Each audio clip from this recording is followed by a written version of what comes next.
Bonjour et bienvenue à tous pour ce nouveau Vega Live dédié à l'industrie pharmaceutique. Donc nous allons passer une demi-heure ensemble et aujourd'hui pour animer ce webinaire, je suis accompagné de Julien Filbert. Bonjour, bienvenue à tous. Donc Julien Filbert est responsable grand compte chez Vega et responsable des contrats cadres. Et pour ma part, je suis Luc Hoche et je suis responsable des ventes pour Vega Technique France.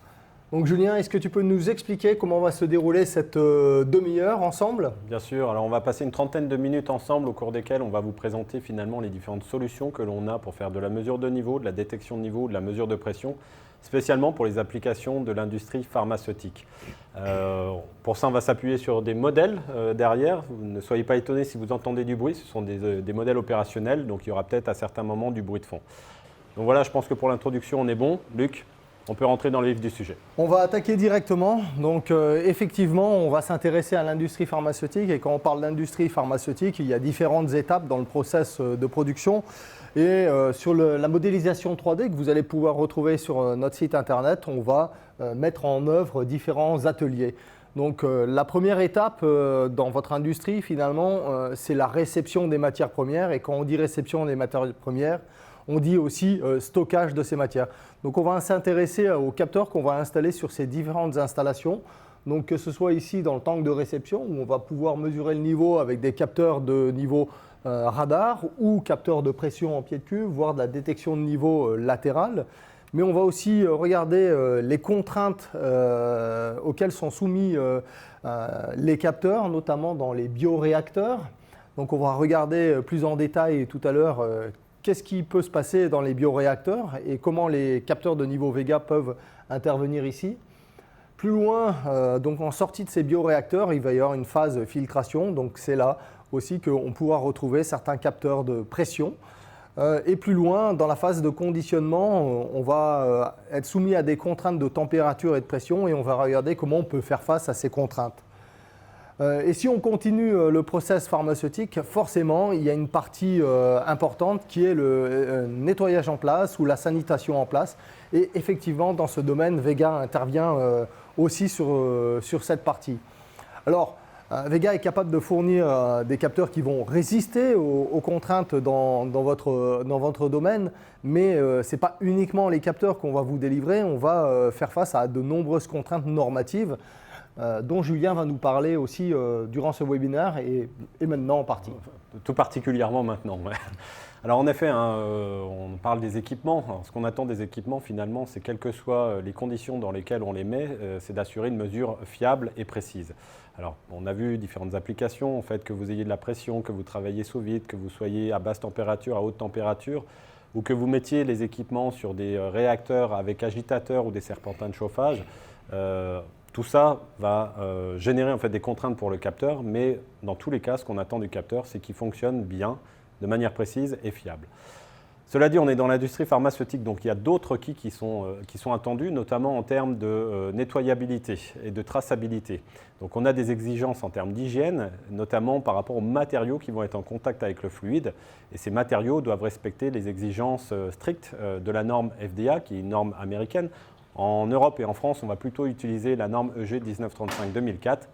Et enfin, ces équipements, il faut qu'ils soient facilement nettoyables. Donc on va être en mesure notamment de fournir des équipements avec une surface, en tout cas une rugosité extrêmement faible pour faciliter le nettoyage.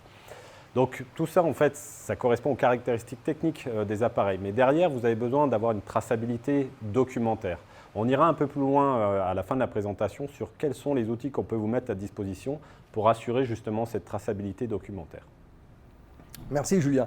Donc reprenons le fil de la présentation et allons directement sur les cas d'application puisque c'est pour ça qu'on est là aujourd'hui. Donc on va s'intéresser au bioréacteur que vous pouvez voir ici, donc, dans lequel on va faire une mesure de niveau, on va aussi contrôler la pression. Donc traditionnellement en industrie pharmaceutique, on utilise beaucoup de transmetteurs de pression, donc on peut avoir un capteur en pied de réservoir qui va mesurer la hauteur du produit à l'intérieur. Et aujourd'hui, Vega est capable de proposer des alternatives intéressantes, notamment avec des mesures sans contact avec le produit, et notamment dans le cas présent, utiliser une mesure par radar à ondes libres. Donc on a un capteur qui est installé en sommet de cuve, Et donc depuis 2016, en fait, Vega fait évoluer sa technologie radar et présente aujourd'hui le Vega Pulse 64 avec une onde qui travaille avec une fréquence très élevée de 80 GHz. Et cette fréquence très élevée confère au capteur une capacité de focalisation importante puisqu'il va pouvoir viser dans des endroits très étroits. Parce que 80 GHz avec une antenne de DN80 par exemple permet d'avoir un angle d'émission de l'ordre de 3 degrés. Donc cet angle d'émission nous confère une possibilité de travailler dans des endroits où on ne pouvait pas le faire jusqu'à présent. Et d'un autre côté, on a aussi une très grande dynamique du signal qui permet de s'affranchir finalement des phénomènes de condensation qu'on peut avoir ou des nettoyages en place comme on voit dans la cuve ici. Et donc on va pouvoir installer un capteur en sommet et qui, malgré l'aspersion qu'on peut avoir à l'intérieur de la cuve, va fonctionner parfaitement. Donc comment se présente le capteur ? Donc voilà la technologie radar. Donc c'est un capteur qui marche sans contact et le gros intérêt de ce capteur, c'est d'assurer une grande nettoyabilité du système. Donc on va avoir une antenne encapsulée PTFE pour résister au nettoyage et pour assurer une grande nettoyabilité. D'autre part, on va retrouver un raccord clamp ou un autre, ça peut être un raccord SMS, un raccord Union, un raccord DIN, ça va dépendre de votre standard. Donc on va pouvoir s'adapter directement à votre installation en choisissant le bon raccord et l'antenne encapsulée assure cette nettoyabilité parfaite du système. Donc ces capteurs peuvent être installés dans des cuves de différentes dimensions. Donc vous voyez sur notre modèle qu'au final on mesure quelques centimètres, dizaines de centimètres. Là on a une cuve qui fait presque 90 centimètres et là une plus petite. Et dans vos industries, effectivement, on va retrouver des installations de grande dimension, mais on va aussi retrouver au niveau du labo des toutes petites cuves. Et c'est là où Julien va nous montrer comment on peut travailler sur des petites cuves avec nos instruments radar. Alors en effet, quand on est finalement sur des petits réservoirs, on va avoir deux contraintes. La première contrainte, ça va être l'encombrement mécanique. Pour aller mettre un piquage en haut du bac, par exemple, ou même en bas du bac, ça va être beaucoup plus compliqué vu qu'on est sur des petits réservoirs. La deuxième contrainte, ça va être la hauteur de mesure. Petit réservoir dit petite hauteur de mesure, donc petite plage de mesure pour les capteurs. Donc en fait, aujourd'hui, la technologie radar sans contact va permettre de s'affranchir de ces contraintes-là, notamment quand on a des réservoirs en matériaux synthétiques. En effet, les ondes électromagnétiques, les ondes radar, se déplacent à 300 000 km/s et ont la capacité de passer à travers les matériaux non conducteurs, comme le plastique ou le verre. Ici, par exemple, on a un réservoir en verre, symbolisé par la fiole, et un radar sans contact, modèle Vega Pulse 64. Et on voit en fait que le capteur mesure à travers la paroi du réservoir pour indiquer une distance, c'est la distance entre le capteur et la hauteur de liquide de 260 mm. Donc ça, c'est une première chose. Luc, si tu veux bien basculer sur la diapo. Alors cette diapo, on va retrouver finalement le même montage que celui de la démo que je viens de vous montrer, avec un radar qui est installé au-dessus d'un réservoir. Ce réservoir fait 350 mm de hauteur et 300 mm de diamètre. Et on voit bien que là, on va mesurer directement à travers le toit de ce réservoir. Donc l'avantage de ça, c'est finalement que vous pouvez rester sur des capteurs standards, vous n'avez pas besoin de requis en termes d'exigences hygiéniques ou de raccords spécifiques hygiéniques. Donc en fait, ça permet de rester sur des équipements plus simples, plus standards. L'autre avantage, c'est que quand vous avez besoin de nettoyer le réacteur ou le réservoir, vous le prenez, vous le mettez dans l'autoclave. Le capteur, lui, il reste en place et vous n'avez pas besoin de vous préoccuper du capteur au moment du nettoyage du réservoir. Quand le réservoir est nettoyé, vous venez, vous le remettez en position et le capteur pourra reprendre sa mesure. Je vous parlais de l'encombrement mécanique. On voit bien que sur un réservoir comme ça, qui fait donc 300 mm de diamètre, c'est quand même assez compliqué de venir installer un piquage supplémentaire. Autre exemple ici, c'est un petit réservoir en inox et la plage de mesure est de 240 mm. Je vous disais, le deuxième challenge quand on est sur des petits réservoirs, c'est justement la hauteur de mesure. Aujourd'hui, on entend encore parler certains clients nous parlent encore en tout cas de bandes mortes au niveau des capteurs. Il faut savoir qu'avec la technologie 80 GHz, il n'y a pas de bande morte. Ça veut dire que vous pouvez mesurer directement jusqu'à l'antenne du capteur. Et c'est exactement ce qu'on peut faire sur des hauteurs comme ça, de 0 directement jusqu'à l'antenne du capteur pour assurer en fait une mesure fiable et précise sur toute la plage de mesure. Ici, on a réussi à mettre un piquage avec un raccord clamp, donc on a quand même réussi à faire un montage traditionnel, mais la hauteur de mesure est extrêmement faible malgré tout. Merci Julien. Donc si on continue dans le process de fabrication, aujourd'hui dans l'industrie pharmaceutique, on va retrouver des applications un petit peu différentes. Au lieu de produire dans des réservoirs en inox, on va produire la matière active directement dans des poches à usage unique, des poches en polymère. Et là, encore une fois, on voit l'intérêt, c'est un peu similaire à ce que Julien vous a présenté précédemment, on voit l'intérêt de la mesure sans contact par ondes électromagnétiques, puisqu'on va pouvoir mesurer le niveau au travers de la poche ou suivre la poche qui évolue en hauteur, et quel que soit finalement l'état de surface de la poche. Julien a parlé de verre, a parlé de plastique, donc la poche c'est un polymère donc, qui est perméable aux ondes électromagnétiques.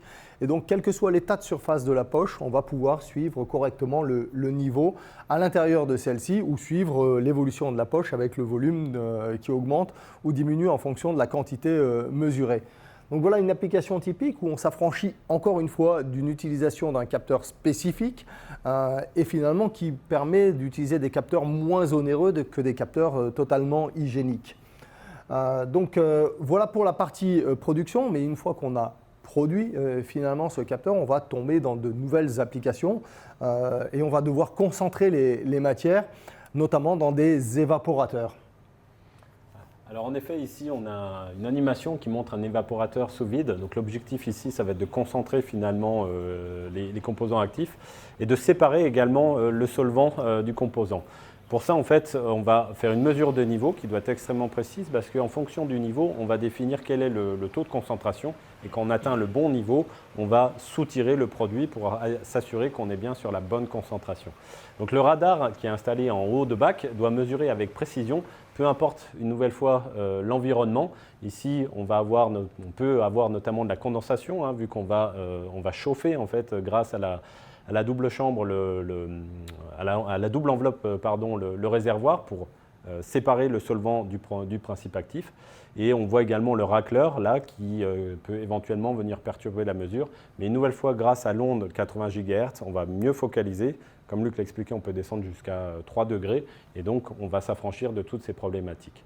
L'autre technologie qu'on peut utiliser sur ce type d'installation, d'application, ça va être la mesure de pression différentielle. C'est ce qu'on voit ici. Alors, il y a un capteur qui est en pied de bac qu'on ne voit pas, et là on a un autre capteur qui est en haut de bac. Celui qui est en pied de bac va mesurer la hauteur de liquide plus la pression du ciel gazeux. Celui qui est en haut de bac va mesurer la pression du ciel gazeux. En fait, ce qu'il faut savoir ici, c'est qu'on peut utiliser un capteur de pression avec une cellule céramique. La cellule céramique, en fait, on la fabrique directement dans notre usine en Allemagne. On a une salle blanche où on usine les membranes des capteurs céramiques. Et cette membrane céramique a le gros avantage d'être une cellule sèche. Donc vous n'avez pas d'huile de remplissage comme on peut trouver sur les capteurs avec des membranes métalliques. Et à partir de là, vous êtes sûr de ne pas polluer votre process. Si la membrane se perce pour une raison X ou Y ou se casse, derrière, comme elle est sèche, il n'y aura aucune pollution du process possible.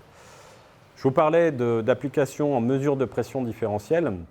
Aujourd'hui, de plus en plus, on trouve des applications où on va faire de la mesure de pression différentielle électronique. Et je laisse la parole à Luc pour vous expliquer le principe. Donc effectivement, on a vu le cas de l'évaporateur, mais on peut aussi avoir une séparation mécanique finalement à travers un filtre. Et typiquement dans ce cas de figure, ça devient très intéressant de mesurer l'encrassement de ce filtre et l'utilisation d'un capteur de pression différentielle électronique devient particulièrement intéressant. Traditionnellement, on pouvait utiliser des capteurs différentiels avec des séparateurs à capillaire, mais qui dit séparateur à capillaire dit augmentation du temps de réponse de la mesure, mais aussi influence du milieu extérieur sur les capillaires, c'est-à-dire les variations de température qu'on peut avoir dans l'environnement de la cuve ou dans l'environnement du process. Donc tout ça va engendrer de l'imprécision de mesure et l'alternative intéressante, c'est la delta P électronique.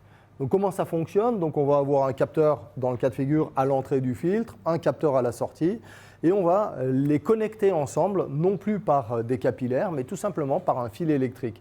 Donc on va arriver à une simplicité d'installation puisqu'on peut installer un capteur puis l'autre et il suffit de tirer une quarte entre les deux capteurs pour les rendre communicants. Donc une facilité d'installation, une insensibilité au milieu extérieur pour pouvoir réaliser la mesure delta P. Et donc en fonction de l'encrassement du filtre, on va ordonner une intervention. Donc si on s'intéresse à l'installation, comment ça se présente? Donc là, on a une utilisation en mesure de niveau. Tout à l'heure, on a vu l'utilisation en mesure d'encrassement. Mais en mesure de niveau, on peut avoir un capteur en pied de réservoir qui est câblé ici et qui mesure la hauteur du fluide à l'intérieur de la cuve plus la pression du ciel gazeux. Donc si on veut vraiment le niveau, il faut soustraire la pression du ciel gazeux. Donc on met un deuxième capteur en sommet de cuve qui est relié par un câble tout simple et on va faire la soustraction pour avoir plus que le niveau interprété par la delta P électronique. Alors la delta P électronique est relativement intéressante chez Vega parce qu'on va pouvoir utiliser différents matériaux sur nos capteurs. Donc Julien vous a parlé de la céramique sur le capteur. Donc on peut combiner une delta P électronique avec d'un côté un capteur en céramique et puis de l'autre côté un capteur avec une membrane métallique totalement soudée. Donc si pour des questions hygiéniques, pour des questions de compatibilité matériaux, il faut utiliser l'un ou l'autre, ou les deux, un en céramique en ciel gazeux et l'autre en métallique en pied de réservoir, on peut combiner ces deux matériaux ou utiliser le même type de capteur, de céramique, de métallique, en fonction de l'application. Donc voilà, on a fait le tour, on a vu des applications en mesure de niveau par radar, des applications en mesure de niveau par delta P ou mesure de perte de charge par delta P, par capteur de pression. Mais finalement, dans votre domaine, on n'a pas uniquement des liquides, on a aussi des solides. Et qui dit solide dit aussi problématique de mesure. N'est-ce pas, Julien ? Tout à fait, Luc. Donc on va utiliser cet exemple. Cet exemple, en fait, c'est la fourniture de matières premières sous forme de Big Bag. On va retrouver en fait la même logique que sur les réservoirs, les petits réservoirs où on mesurait à travers la paroi en verre.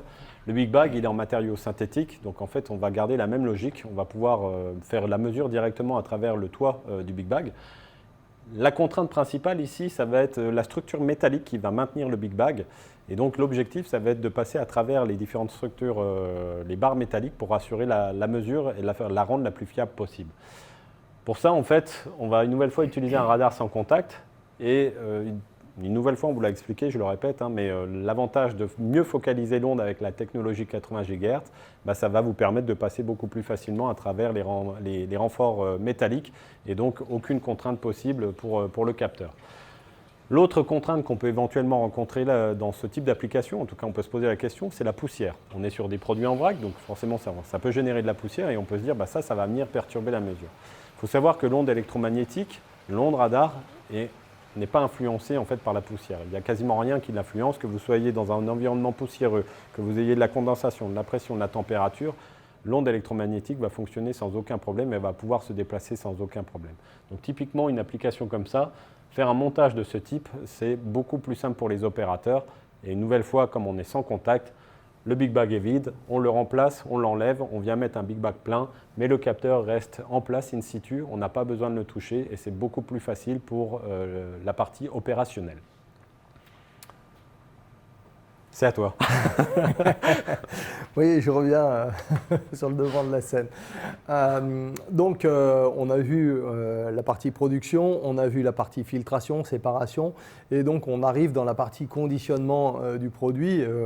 Et dans la partie conditionnement du produit, on peut se retrouver dans des problématiques très particulières où le bac de conditionnement doit être autoclavé.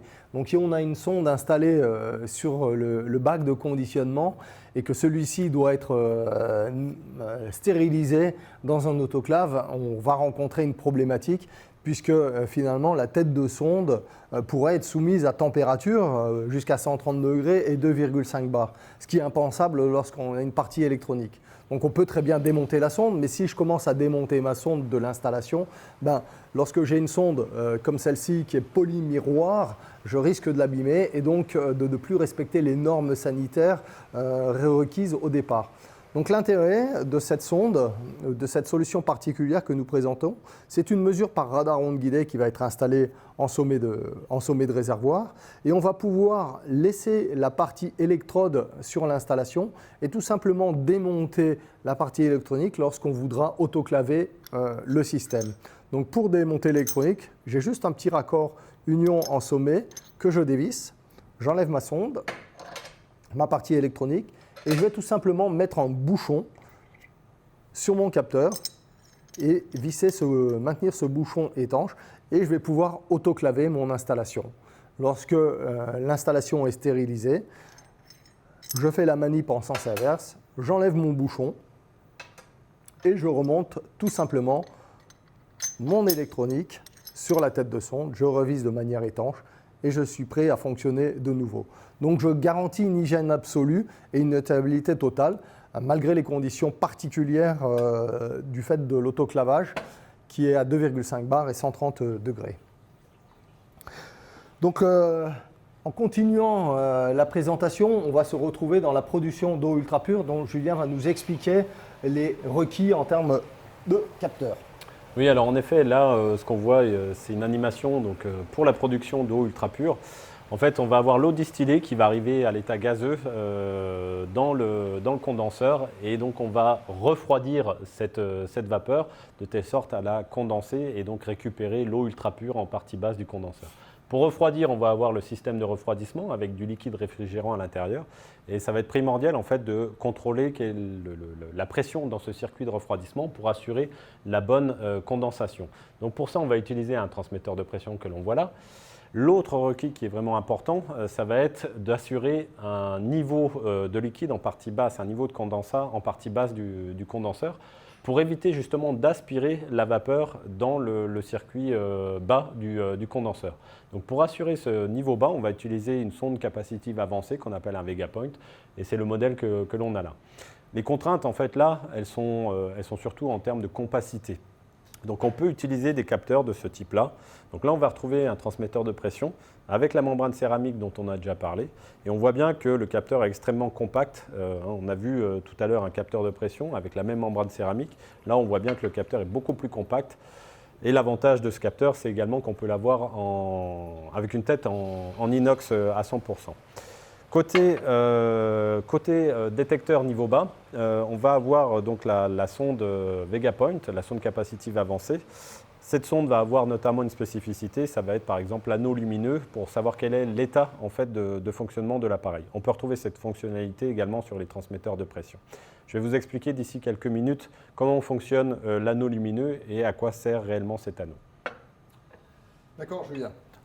Donc en fait, dans ces différentes démonstrations, vous avez pu voir notamment, une des démonstrations, vous avez pu voir qu'on communique avec les capteurs de manière Bluetooth, sans contact, et ça devient relativement intéressant dans votre industrie. Lorsqu'on doit intervenir en salle blanche, il faut se préparer, s'équiper, ça prend du temps.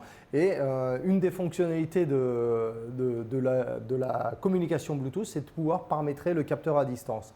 Alors plutôt que vous faire une grande démonstration, je vais laisser la vidéo parler d'elle-même et je vous laisse en profiter.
Intéressant cette fonctionnalité Bluetooth, Luc, mais concrètement, on peut l'utiliser sur quel type de capteur?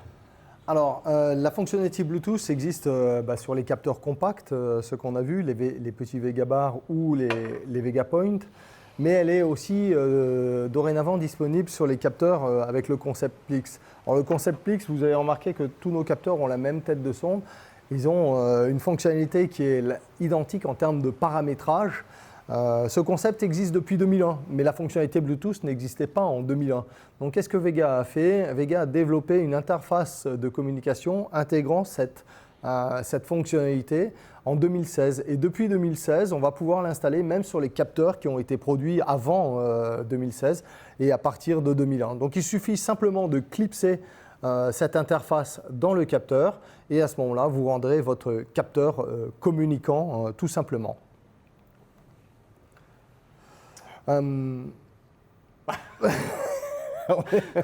Normalement, là, il me passe la main pour me demander comment, si je peux vous montrer comment faire une démo de connexion Bluetooth sur un appareil, ce qu'on va faire. Oui. Mais on est bien en live et en fait, l'iPad s'est verrouillé. Est-ce que tu peux me déverrouiller l'iPad, s'il te plaît? Ça fait partie du jeu. Parfait. Voilà, à ton service. Donc ici, en fait, on va voir comment communiquer en Bluetooth et juste vous montrer quelques fonctionnalités. Donc le Bluetooth, en fait, comme Luc l'a expliqué, est sur nos capteurs et on va utiliser finalement une fonction, un iPad ou un iPhone, alors que ce soit Android ou une tablette, je devrais dire, ou un smartphone, que ce soit Android ou que ça soit Apple. Et donc derrière, on va utiliser une application qui s'appelle Vega Tools, qui est libre d'accès. Cette application, donc là, je l'ai lancée. Et je vais me connecter à cet appareil, donc c'est le Vega Point, c'est l'appareil qu'on a vu finalement tout à l'heure sur le condenseur pour assurer le seuil niveau bas. Alors déjà, je vais vous expliquer, vous montrer l'anneau lumineux dont je vous parlais. On voit là que le capteur il est à l'état découvert, il n'y a pas de produit en contact avec l'élément sensible et l'anneau lumineux est jaune. Si le produit vient en contact, le produit c'est moi, vous aurez remarqué, si je viens en contact avec l'élément sensible, l'anneau lumineux change de couleur et bascule au vert. Donc ça, c'est déjà super intéressant pour le terrain, pour les opérateurs, parce que très facilement, de manière visuelle, ils vont être capables de voir quel est l'état du capteur. Si le capteur se met en défaut, par exemple, on peut voir configurer de telle sorte que l'anneau lumineux devienne rouge, il peut même clignoter. Ça leur permet d'intervenir très rapidement sur les appareils qui sont défectueux. Maintenant, ce qu'on va faire, c'est communiquer en Bluetooth avec l'appareil. Donc pour ça, en fait, je vais sélectionner l'appareil ici. Alors je sais que c'est le bon appareil grâce au numéro de série. Je vais me connecter. Alors décidément, ça ne veut pas. Comment on revient en arrière? Toc. Bon, je vais le faire sans le... Donc là, il établit la connexion avec l'appareil. Donc ça peut prendre quelques secondes.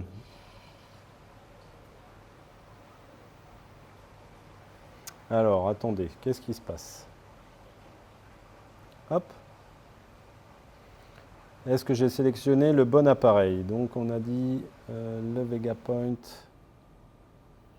le 720. Voilà, donc normalement c'est lui. Voilà, on voit que la connexion se fait parce que l'anneau lumineux s'est mis à clignoter bleu. Maintenant qu'on a la connexion, on va arriver sur la page qui permet d'assurer en fait le paramétrage. Donc on va juste s'amuser à changer à ce niveau-là en fait l'anneau lumineux. Donc pour ça, je vais aller... On a dit qu'on fait sans le pen. On va aller dans Mesure mise en service.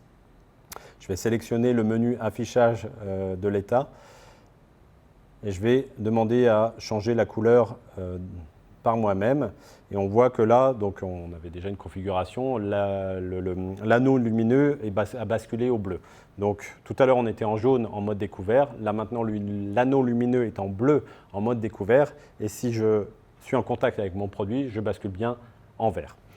Donc maintenant, une autre fonctionnalité en fait, de ces appareils, on n'en a pas encore parlé, c'est de pouvoir communiquer en Bluetooth. Que ce soit les transmetteurs de pression ou que ce soit les détecteurs de niveau, ils peuvent communiquer en Bluetooth et c'est exactement ce qu'on a actuellement en IO-Link. Merci Luc. Difficile la fin de la présentation. L'IO-Link, en fait, donc là, le capteur est connecté sur un master IO-Link. Et une des fonctionnalités de l'IO-Link qui est vraiment sympa pour les opérateurs, ça va être la restauration de la configuration. Et c'est ce que je vais vous démontrer maintenant. Pour une raison X ou Y, mon capteur il a un problème, je dois le remplacer ou je dois faire de la maintenance dessus. Donc pour ça, je vais chercher un capteur dans mon stock où je fais appel à Vega pour une livraison express. Luc, est-ce que je peux avoir une livraison express? Livraison express. Merci. Donc je vais sortir mon capteur du stock. Alors pour voir finalement quelle est la configuration d'usine, je vais le connecter et vous montrer quelle est la configuration d'usine? On va retrouver une nouvelle fois l'anneau lumineux jaune en mode découvert et quand je suis en contact avec le produit, l'anneau lumineux passe au vert.